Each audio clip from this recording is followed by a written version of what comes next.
Hello everyone, and thanks very much for all the support with all my videos and everybody who supported my campaign to get elected as an independent TD for the Dublin Bay South constituency this coming Friday.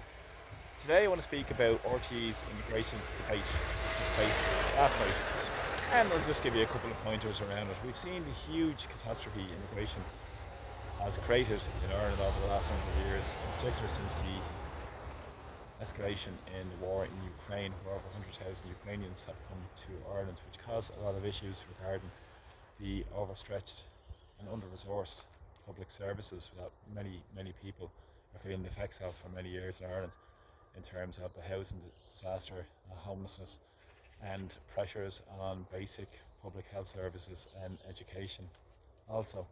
But it's important because this debate was very much fabricated by RTE in a massive extent, because on one side you had the government parties, you had Roderick O'Gorman, you had Helen McEntee and James Brown.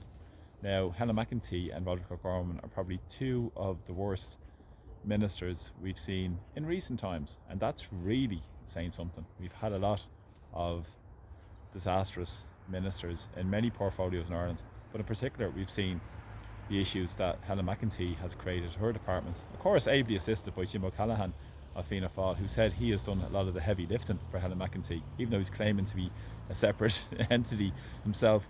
So don't fall for any of this nonsense with O'Callaghan, who's running in the Dublin Bay South constituency as well, who's also looking for the portfolio of Minister for Justice in the future administration, because they've already organised their plans if they get it back into power, which is shows you how disconnected and how deluded and how privileged they feel in Ireland. But we have to really pull up to them this coming Friday and vote all these establishment parties out. But a few points I want to make about that debate last night. One was about the work permit scheme. And the government's response was to say they want more flexibility in the work permit scheme, and they want more gaps in the economy to be filled. Now, this is important because in my previous video I spoke about the work permit scheme in the context of the labour needs assessment that was carried out. And in Fianna Fáil's manifesto itself, it says we need more workers, and low pay workers in hospitality, retail, carers and construction.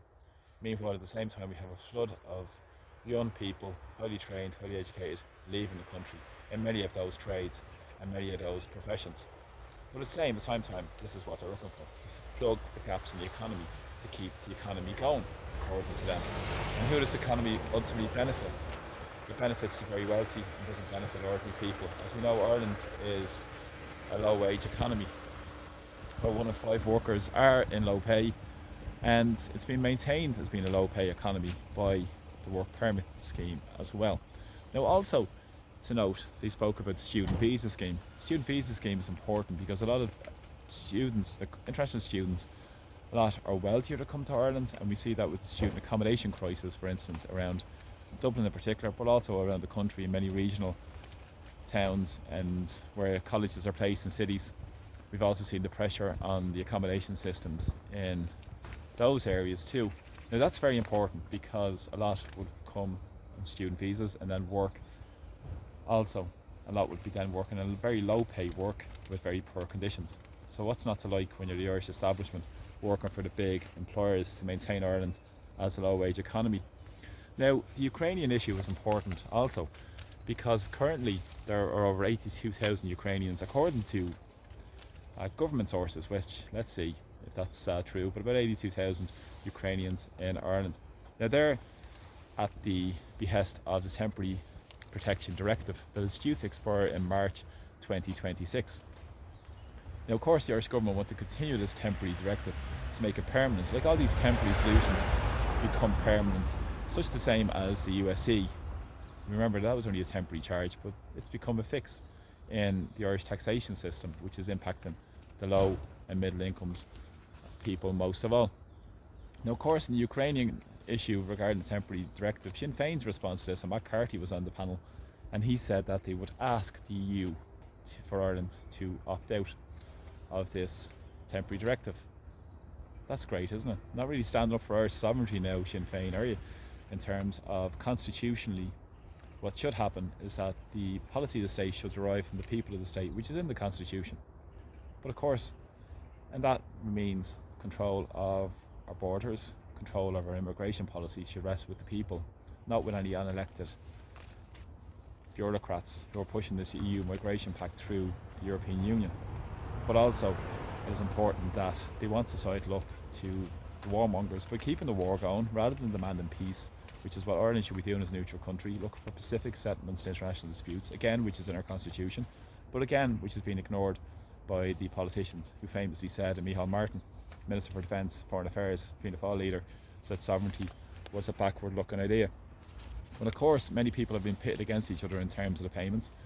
The €230 offering to Ukrainians versus many more, such as Syrians, were only offered significantly less, up to 10 times less than that amount that was awarded to Ukrainians. That led to so many people coming to Ireland, 10 times per capita the amount of many other countries. And of course, if this was done on an EU-wide basis in terms of supplying resources and services for much needed working class communities in particular, this could have been averted. But of course, with the neoliberal policies, this goes against the mantra and the bigger globalist policies as well, which we all know who the father of that was, Peter Sutherland, of course, who went to Gonzaga College, not too far away from here in Rennes, private school, and the chair of Goldman Sachs.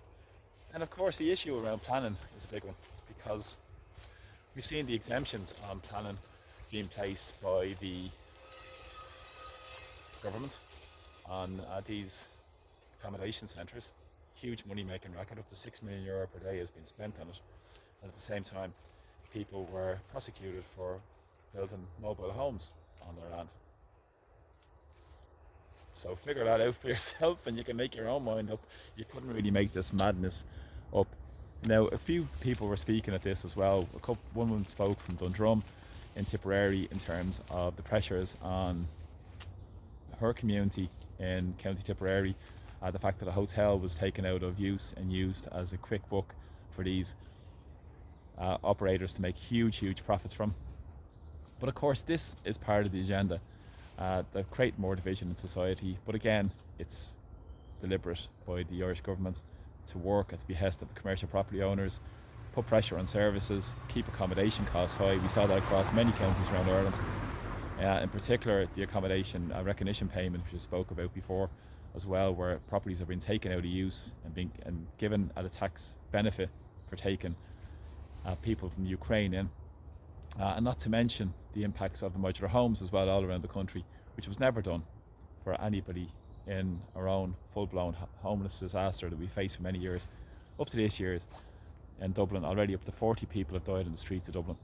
There was never a humanitarian response for anybody who were on the streets in terms of proper housing, a home for people, or proper services that people so desperately struggle for and need. So many people I know in our community that I'm supporting at the moment who are living in absolutely abject conditions and have been ignored and continually ignored, creating huge health and well-being issues for so many people because of the housing conditions we're living in. We see it with flat complexes all around Dublin City. We see it in homeless accommodation for people. We also see it in many private rented accommodation where people are paying extortionate rents for the privilege of living in absolutely uninhabitable conditions. But of course, this is Ireland, and who always benefits? The very wealthy, the rich. We need to put the needs of ordinary people first, bring power back to our communities and take it back to our communities, and follow through on our constitutional claims in terms of the policy of the state deriving from the people of the state. Of course, there was opt-outs with this migration as well. Of course, the Irish government wouldn't do that. They wouldn't lead you to believe that they're actually doing this. They're just lapdogs for the masters in Brussels, rather than serving the interests of the people here in Ireland. We should serve no master but the ordinary people of Ireland, who the people are sovereign. And that is critically important now more than ever, our sovereignty. So thanks for all the support on my videos. Please share them and see us all soon. Take care. Slán.